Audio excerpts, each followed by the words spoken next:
So before I start my talk, I just introduce a bit what we are doing, where we are.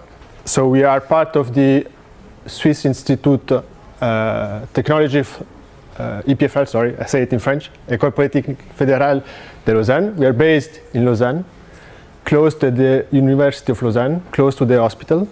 We recently moved to Geneva, to this amazing building, where the EPFL and the Lausanne University try to put together all the neuroscience and the engineers.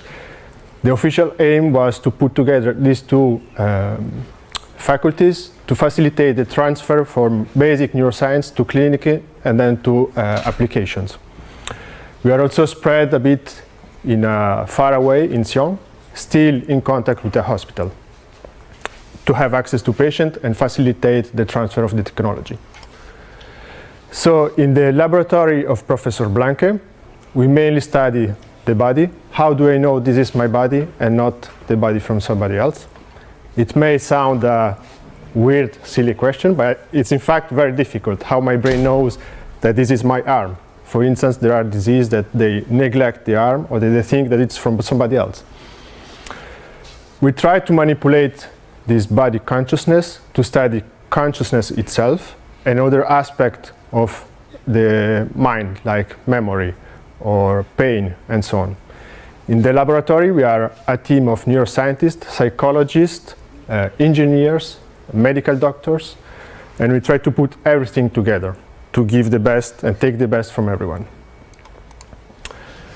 So as I said, the aim is to have basic research, clinical research, and to translate this into a possible application as a treatment for epilepsy, schizophrenia, stroke, pain. Just name something and we probably do it. And as well, we try to take the best from the technology to increase the performance of neuroscience. And on the same way, we try to improve engineering by taking the knowledge of neuroscience. And one example, or the best example, is probably MindMaze, which is a spin-off of the laboratory, which is now worth $1 billion US.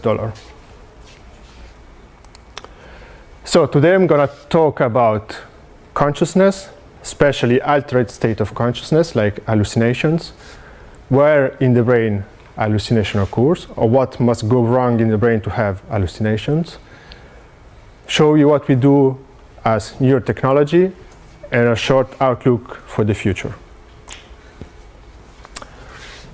So what is a ghost? Maybe some guess. So according to the popular beliefs, is a soul or a spirit of a dead person. And it's often invisible or sometimes visible. Another example or way to define this ghost is a presence. Often people report, I feel that there is somebody behind me. And the feeling can be so strong that when they turn, they turn and actually there is no one. So it's really something that can be like feeling a real person or an animal or whatever. Then it depends on the patient. This not only happens into patients, but it also happens in healthy people, like this guy, Reinhold Messner, which is a world-known climber. He went up with his brother to one of the highest mountains in the world. And on the way back, on horrible situation, like they got lost in a snowstorm for 3 days, almost, actually, his brother died. At a certain point, Reinhold Messner started to feeling this presence of a third climber. And he was located behind him, always on the right, keeping the same walking distance. And every time he turned, he was not able to see this person, but he really sensed this person. So maybe you're wondering why I'm talking about ghosts as a neuroscientist. Well, here the answer. This presence, in fact, can be sensed also by schizophrenic patients, by neurological patients. So it's really an hallucination built up by the brain.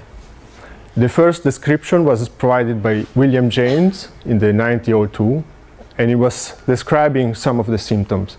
So people can usually localize this presence very well. Usually it's placed behind or on the side. And one of the particularity of this hallucination that it's outside any of the 5 senses. So you cannot see it, you cannot touch it, you cannot smell it. You can have visual hallucination where you really see somebody, but in this case it's really something which cannot sense it. And the same you have it in patients with epilepsy, for example, so these neurological patients. When we have some patients affected by epilepsy which are pharmacoresistant, meaning that they cannot be treated by the pharmacology, unfortunately there is only one solution, which is removing the part of the brain which causes epilepsy. So what we do, we put some electrodes directly into the brain for 2 weeks so that we can see exactly from where the epilepsy focus starts and spreads through the brain. To avoid removing a very important part of the brain, which could be language or movement or whatever you want, we stimulate every single electrode one by one, and we see if the patients can continue speaking, reading, or moving the fingers, so we will not remove this part. Interestingly, what happened by stimulating one specific region, we were able to induce the sense of presence in one of the patients, suggesting that this brain region is very important to create this hallucination. Interesting, this hallucination of presence was following the patients in every position. Even when she was lying or sitting, the presence was there, and she was really mimicking all and every movement she was doing, suggesting, according to the authors, that it's really a part of ourself, that the brain doesn't recognize this part as ours, and it attributes this to another presence. That's why when you turn, then you don't see it. And also very interesting for us, every time the patient was moving, the sensations were getting stronger, meaning that there's a strong component of the motor system and the sensory, which is like being touched. Then there are other brain regions which might be related to this hallucination, notably 3. You can have one lesion in one of the brain parts and feel this experience or hallucination. So, because it's so spread into a psychiatric patient, we would like to know more for eventually providing a treatment. But it's very difficult to study this because you will never know when this will happen in a patient. We don't know exactly where it happens in the brain. So it starts to be impossible to investigate this mechanism in a brain in a fully controlled environment like a laboratory. So how can we investigate this hallucination in healthy people or in schizophrenics? What we can map is to build this robotic system. So there is a master part just in front and a slave robot which is mimicking every movement that we do with the front part. And since we know that there is a sensory motor component, we ask patients to do a movement. So the patient is, or the subject is moving this robot and it's reproduced on the back. So there are two conditions, one in which there is a delay. So the subject does the movement a half a second after the robot is moving. So as you see, the subject is blindfolded and with some white noise to be fully isolated and be into this movement touch situation. Something wrong. So this was the crucial slide, unfortunately. Maybe you can go back. No, well, you have to trust me. When we do this condition, for example, the synchronous, people feel to touch themselves, although it's physically impossible because they do the movement like this and they are touched on the back. But even more interesting, when we introduce a delay, people have the impression that there is somebody else touching them on the back, and there is this build-up of this illusion of presence in the asynchronous condition. So well, you could say the only reason people report this presence is because we ask them, do you feel a presence? So we came up with something much more fancy.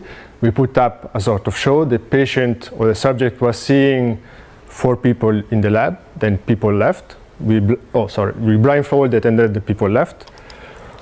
And after each condition, he had to rate how many people are in the room. And interestingly, they overestimated the number of subjects in the asynchronous condition, suggesting that we really can induce this sense of presence and that there is somebody else. And actually, there are a few subjects who wanted to stop the experiment because it was too freaking out to have somebody behind them. Although they know that there is the robot, although they know that there is a wall behind them, they still have this presence hallucination. So in conclusion, we can systematically and repeatedly use this robotic system to induce hallucination, which is probably related to a sensory motor conflict, and which is very likely to be a misattribution of your own bodily signals, because you are the one producing the movement and producing the back. But since there is a mismatch, your brain creates this illusion that there is somebody behind you, and not you doing it. So if there is something that I would like you to remind from this talk is that we created this world of cognetics, which is the use of neurotechnology to study and modulate the mind, cognition, and consciousness. For the next steps, we will continue working on finding the brain networks involved in this hallucination to eventually treat patients. So we now went into an IMR scanner with a new robot, which is doing exactly the same, but required a lot of effort technology-wise, because it's not easy to put a big robot into a big magnet. It's usually not a good combination. We are trying to investigate this mechanism in first-rank schizophrenics, which have this feeling of a presence, and usually this presence is very negative. So they are trying to put thoughts into the mind of the patient, so moving, controlling his own body. And it could be an interesting fact that the person who created the word schizophrenia is actually the grandfather of the professor who helped us in building the robot. So it's a sort of closing the loop. And it's by chance. So as a close future, we are trying to use robotic for psychiatry and whatever is linked to new technologies like virtual reality or robot or whatever we can use and get from new technologies. Thank you for your attention. Thank you to all the people who are working on this. Happy to hear questions. Thank you. I have a question. So, did you do any investigation on lucid dreaming? And are there any similarities with those illusions, hallucinations of a presence? Like how the brain reacts to So I'm not an expert in lucid dreaming, so I cannot give you a real answer. We are not investigating this. But lucid dreaming is something else. You are building up the story. While here it's really a misattribution of yourself which creates this hallucination. While lucid dreaming is not a misattribution of your own body creating the hallucination of somebody else. So essentially should be a different network. Okay. Thank you. You said that you're looking for the part of the brain that is causing this effect. Yes. Do you know of the reasons why this part of the brain, well, a part of the brain is being triggered? So if you go back to this slide. So typically this brain region, it's known to be associated to the bodily self-consciousness, knowing that it's your body. And we know that having a lesion there could cause a misattribution of your own bodily signals, which, as we see, it's causing or building up this illusion of a presence. So if you have this brain region disrupted for whatever reason, you will start to attribute your own bodily signal to somebody else. So for instance, if I scratch myself, or even without knowing, my brain starts to thinking, there is somebody behind me doing this. So this could be one of the reasons. What about near-death experience? So there are studies on this matter? So we have these out-of-body experiences, which is something different because you feel yourself outside your body. So you lose your body consciousness and you feel somebody else. While in this case, you still feel your body, but the fact that you create this feeling of a presence, you don't recognize part of your body, so it's something different. And even if you look at the brain regions which are involved into these two distinct symptoms, it's something completely different. Any more reactions? Please. Do you have any ideas about the physiology or not, the meaning of that? Why it is needed? Why the brain created that system of the feeling of the presence or out of body? Well, I don't think it's something that was needed, but it's rather something which is going wrong. Because if everything is going well, you should be able to be in your physical body, locate yourself inside your body. If something like a schizophrenic or a neurological patient start to have problems, then you misattribute your own body to somebody else or in the wrong place. One more question about technology. So now, when doing your research, you're using the technology, you're building robots, and the question is, are you doing it yourself? Do you have some companies that are helping you out with that, and how easy it is for you to find people creating new technologies to just do some measurements or... So for us it's a big advantage because we have this EPFL, which has the robotic department. So we have shared PhDs and postdocs. So usually we work mostly on the neuroscience part, and the engineers bring the robotic part. So we can combine everything together, and we can even help to improve the robotic part, like with the haptic feedbacks and so on. So really provide knowledge from basic cognitive neuroscience to improve robotics and virtual reality, for instance. More reactions? I have actually a question. Of course, feeling of presence or out-of-body experiences or any schizophrenic symptoms, no, of hallucinations and so on, are not statistically so numerous, you know, in human experience. But what seems rather more and more increasingly present in our lives is, of course, experiences of depression of various degrees. Yes, of loss of meaning of life, and of course there are a lot of therapeutic techniques that deal with it, you know, in usual talk therapy or also psychopharmaceutical, like antidepressant way. But does your cognitive research provides any more kind of organic basis, neurophysiological basis answers or strategies to deal with depressive states? If you have at all this direction in mind. Depression, not really, but in general, psychiatry. Mm-hmm. Since we know that pharmacology has a limited effect, we try to create something new with this robotic and reality substitution or virtual reality, however you want to call it. Mm-hmm.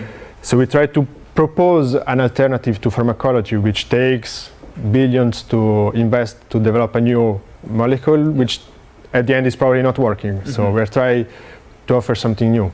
Or has side effects. Or has side effects. Yes. Maybe with this we can reduce the amount of pharmacological treatments and provide something complementary or completely new. Fantastic, grazie. Anyone else, please? What about the attachment of the electrodes? You mentioned in your first slide that you were doing some, the number 9. So is it external electrodes or internal? So unfortunately, for the patient, it's internal. So they go into the surgery, they open the skull, they place the electrodes wherever the surgeon thinks it's useful. Then luckily for us, it's on the brain, so we can have golden data because you have really data from the brain in a unique position. So this is something which is actually pretty unique, because like with DMR, you make a mathematical approximation of what is going on in the brain, while here it's purely recorded from the brain.